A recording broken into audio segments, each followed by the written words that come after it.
And the current tour of Southeast Asia by United States Vice President Kamala Harris represents the latest attempt by the White House to convince the region of its reliability amid the chaotic withdrawal from Afghanistan and to strengthen ties with key allies in the region. More in the following report from our correspondent Iramsy Peraza.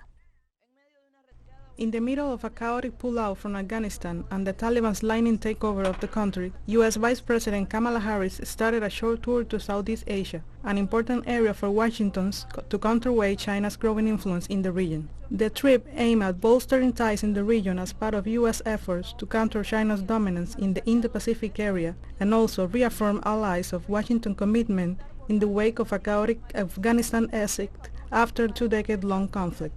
At a joint press conference with Singapore's Prime Minister after the meetings, Vice President Harris offered a sharp rebuke of China, saying that Beijing undermines the rules-based order and threatens the sovereignty of nations.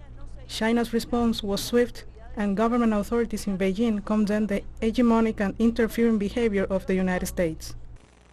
The United States can wantonly launch a military intervention against any country without taking responsibility for the suffering of the people. The US can come and go as it wishes and doesn't need to seek the international community's opinions, not even those of its allies.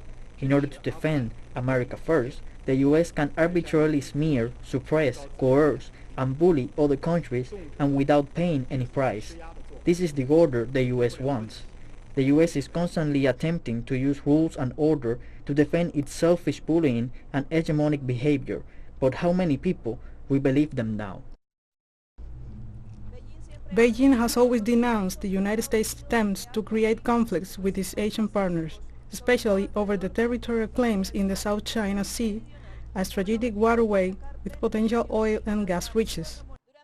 During her visit to Southeast Asia, Kamala Harris stated that much of the history of the 21st century is happening in this region, where most of the world's population is and whose economic weight is growing.